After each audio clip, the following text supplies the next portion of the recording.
Margaret Hayes had lived 73 years with grace and dignity. Her silver hair, always perfectly styled, framed a face that showed both the wisdom of age and the warmth of a woman who had loved deeply. Today, that face held concern as she drove with her son, Daniel, to visit his wife Sarah's family across town. Daniel was 45 now, with kind eyes and a gentle manner that had always made his mother proud. He worked as an accountant, steady and reliable. Sarah, his wife of 20 years, was a schoolteacher with a bright smile and what Margaret had always thought was a loving heart. They had 2 children, Emma, 17, and Lucas, 14, both good kids who brought joy to Margaret's life. "Mom, would you mind if we stopped at Preston's Market?" Daniel asked as they drove through the familiar streets of their Connecticut town. "I promised to bring a cake for dinner tonight, of course, sweetheart," Margaret replied. Settling back into her seat, the supermarket parking lot was busy with the usual Saturday afternoon crowd. Margaret waited in the car while Daniel went inside, watching people come and go with their shopping carts, living their ordinary lives. She was about to close her eyes for a brief rest when she noticed Daniel through the store window, standing at the checkout counter. Then something unusual happened. The young cashier, a woman in her 20s with dark hair pulled back in a ponytail, suddenly reached across the counter and grabbed Daniel's hand. Margaret sat up straighter, her heart beginning to race. The cashier was leaning in close, whispering something urgently to Daniel. His face went pale. He glanced around nervously, then pulled his hand back and quickly paid. Margaret's pulse quickened. What was that about? Daniel returned to the car with the cake, but his hands were shaking slightly. His face had lost its color. "Everything all right, dear?" Margaret asked carefully. "Fine, Mom." "Everything's fine," he said, but his voice carried a tremor she'd never heard before. Margaret said nothing more, but her mind was racing. That night, dinner at Sarah's parents' house felt different. Margaret watched her son carefully. He barely ate. He kept checking his phone, his leg bouncing nervously under the table. Sarah seemed oblivious, laughing with her mother about something Emma had done at school. Margaret felt a cold weight settling in her chest. Something was very wrong. The next morning, Margaret made a decision. She drove back to Preston's Market alone. She had to know what that cashier had said to her son. Inside, she scanned the checkout lanes until she found her the same young woman from yesterday. Her name tag read Jessica. Margaret got in her line, even though others were shorter. When her turn came, she placed a few items on the belt and looked Jessica directly in the eye. "Excuse me, dear," Margaret said gently but firmly. "Yesterday, you spoke to my son, Daniel Hayes. I saw you grab his hand and tell him something that frightened him terribly. I need to know what you said." Jessica's eyes widened. Her hands froze over the scanner. For a moment, Margaret thought she might deny everything. But then the young woman's face crumpled, and tears began streaming down her cheeks. "I'm so sorry," Jessica whispered. "I didn't know what else to do." "Please, can we talk somewhere private?" They sat in Jessica's car in the parking lot, the morning sun streaming through the windows. And there, this young woman Margaret had never met before told her a story that shattered her world. "My sister Allison. She's been seeing a married man for 8 months, Jessica began, her voice breaking. "She's 28. She met him at a conference last year. He told her his marriage was basically over, that he and his wife were just staying together for the kids." All the usual lies. Margaret's hands gripped her purse tightly. Allison fell hard for him. She believed everything he said. "But last week, she found out she's pregnant." Jessica wiped her eyes. "When she told him, everything changed. He panicked. He offered her money for an abortion. When she said she wasn't sure, he became cold, distant. That's when Allison finally looked him up on social media. Really looked. She found photos of him with his wife at a party just 2 weeks ago. They looked happy. In love. Nothing like what he'd told her. What does this have to do with Daniel?" Margaret asked, though dread was already pawing in her stomach. Jessica pulled out her phone and showed Margaret a photo. It was Daniel, unmistakably at some restaurant with a young woman who had auburn hair and delicate features. "Allison. When I saw him yesterday," Jessica continued, "I recognized him immediately from Allison's photos. I couldn't help myself. I had to warn him. I told him Allison is pregnant and that she's planning to tell his wife everything if he doesn't leave her and commit to being a father to this baby." The world seemed to tilt. Margaret closed her eyes, feeling suddenly much older than her 73 years. "I am so sorry," Jessica said again. "Allison isn't a bad person. She's just young and foolish and in love with someone who was never honest with her. Now she's pregnant and terrified and angry. I don't know what she's going to do. Margaret sat in silence for a long moment. Then she thanked Jessica, got out of the car, and drove home on autopilot. For 3 days, Margaret said nothing to anyone. She watched. She thought. She prayed for wisdom. Daniel came to visit her, as he did every Wednesday. He was distracted, constantly checking his phone.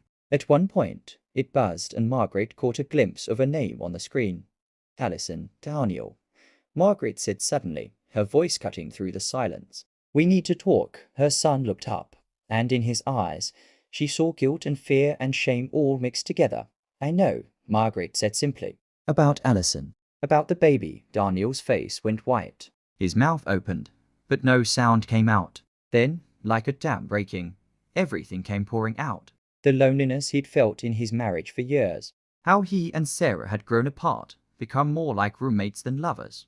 How Alison had made him feel young again, seen again, valued again. How he'd convinced himself it wasn't really wrong because his marriage was already dead. But it wasn't dead, was it?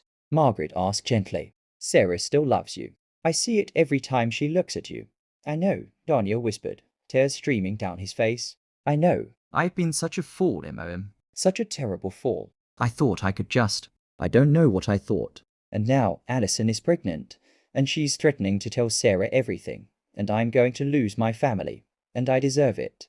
I deserve all of it. Margaret looked at her son, this man she'd raised, who had been such a good boy, such a kind teenager, such a devoted father to his own children. And now this. What are you going to do? She asked.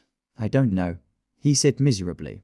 Alison wants me to leave Sarah and be with her. She says the baby deserves to have both parents. But MOM, I don't love Alison. Not really. I was running from my real life. From the hard work of fixing what was broken in my marriage. And now I've broken everything beyond repair. Margaret took her son's hand, the same hand that Cashier had grabbed in warning. There's always a way forward, Daniel, she said slowly. But it requires complete honesty, and it requires you to face the consequences of what you've done. You need to tell Sarah. Before Alison does, she'll leave me, Daniel said. Maybe, Margaret acknowledged, but maybe not. Your marriage has been dying slowly for years. You both let that happen. This affair is your fault, your betrayal. But the distance between you, the loneliness that made you vulnerable to temptation. That was both of you that evening. Margaret did something she'd never done before. She called Sarah and asked her to come over alone when Sarah arrived. Margaret made tea and they sat in the living room where Margaret had raised her children, where she'd counseled friends through divorces and deaths and disasters for decades. Sarah, dear, Margaret began, her heart heavy.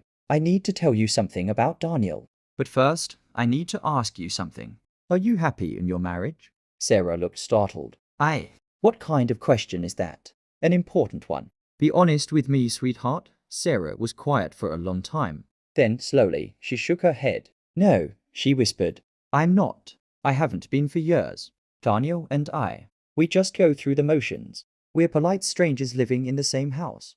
I keep telling myself it's enough, that being comfortable is enough. But it's not. I miss him. I miss us. I miss feeling like his partner, not just his cohabitant. Why haven't you said anything? Because I'm scared, Sarah admitted. What if we can't fix it? What if this is just what marriage becomes after 20 years? What if trying to change things only makes it worse? Margaret reached out and took Sarah's hand. Sweetheart, I'm about to tell you something that's going to hurt you deeply. But I want you to remember what you just said. Remember that you've known for years that something was broken between you and Daniel. What he did is wrong completely, inexcusably wrong. But you both let your marriage wither. Then Margaret told her about Alison, about the affair, about the pregnancy. Sarah's face went through a series of expressions: shock, disbelief, pain, rage, and finally, a kind of terrible understanding. She cried. Margaret held her. And when the tears finally subsided, Sarah said something that surprised them both. I knew, she whispered. Not about her specifically. But I knew something was different these past months. He seemed guilty about everything. Overcompensating. I told myself I was imagining it. What are you going to do? Margaret asked. Sarah was quiet for a long time. I don't know yet, she finally said. But I need to hear it from him. I need Daniel to be honest with me. Maybe for the first time in years, the conversation happened 2 days later. Daniel sat Sarah down and told her everything. She listened without interrupting. When he finished, she asked him one question. Do you want to save our marriage? Yes, Daniel said immediately. More than anything, even though it will be the hardest thing you've ever done. Even though I may never fully trust you again. Even though you'll have a child with another woman and all the complications that brings. Yes, Sarah took a breath. Then here's what's going to happen. You're going to take full responsibility for this child financially and emotionally. You're going to be a good father to this baby, because that child didn't ask to be born into this mess. You and I are going to start marriage counseling immediately. You're going to be completely transparent with me about everything, phones, emails, schedules, all of it. And you're going to give me time to decide if I can forgive you. I'm not promising anything, Daniel, but I'm willing to try if you are. It wasn't a Hollywood ending. It was messy and painful and complicated. Daniel met with Allison and Jessica to discuss a CEO parenting arrangement.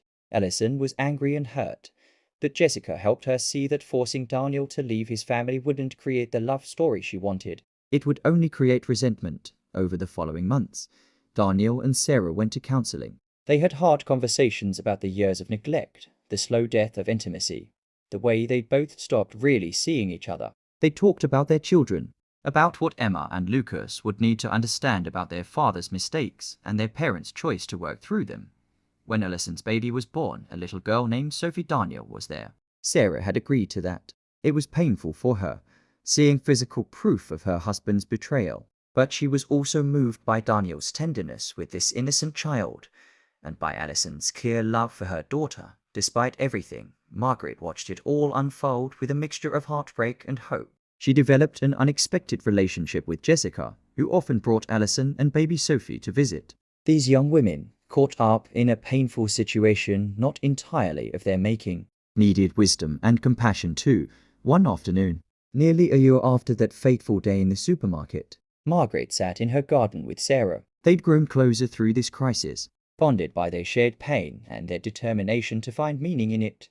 Do you think you'll ever fully forgive him? Margaret asked. Sarah considered this. I don't know if forgiveness works that way, she said slowly. It's not a destination you arrive at.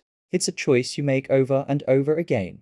Some days I can make that choice easily. Other days, it's the hardest thing in the world. And your marriage? It's different, Sarah admitted. We're more honest now. More intentional. We don't take each other for granted anymore. Is that because we almost lost everything? Yes. Would I have chosen this path to get here? Never. But here we are, and we're choosing each other consciously. Every day. That's very wise. Margaret said. Sarah smiled sadly. I learned from the best. Daniel made it a point to visit his mother every week, just as before. But now their conversations went deeper. He talked about his struggles, the guilt he carried, the work of rebuilding trust, the complications of CU parenting with Allison.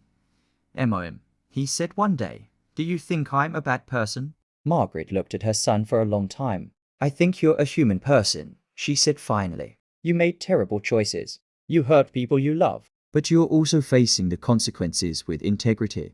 You're doing the hard work of change. You're being the father Sophie needs and the husband Sarah deserves. That doesn't erase what you did, but it matters. I wish that cashier had never said anything, Daniel said.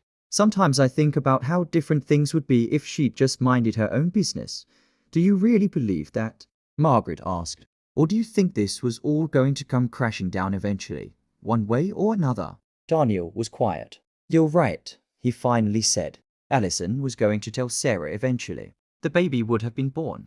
The truth would have come out. Maybe Jessica did me a favor, giving me a chance to control how it happened. She did you more than a favor, Margaret said. She gave you an opportunity to be honest before you were forced to be. Not many people get that gift. The story didn't have a neat ending, because life really does. Daniel and Sarah continued their slow work of rebuilding. Emma and Lucas adjusted to having a half-sister, though it wasn't always easy. Allison found a good man who loved both her and Sophie, and eventually, she and Daniel managed a cordial CU parenting relationship. Jessica sometimes visited Margaret for tea, and they would talk about kindness and wisdom and the strange ways people's lives become entangled. Do you regret grabbing Daniel's hand that day? Margaret asked her once. Jessica thought about it. No, she said. It felt like the right thing to do. like I was supposed to be there in that moment. Does that sound crazy? Not at all, Margaret said. Sometimes we're called to be messengers, even when the message is painful. Years later, when Margaret was 78, she sat at a family gathering and watched the complex family Daniel and Sarah had created. There was Emma, now graduated from college. Lucas, preparing for his own wedding. Little Sophie, 6 years old, playing with her moccasins. Alison and her husband, cordial with Daniel and Sarah. And at the center of it all, Daniel and Sarah, still together, still working at it. Their love deepened by the fires they'd walked through. It wasn't the family Margaret had imagined when Daniel was born.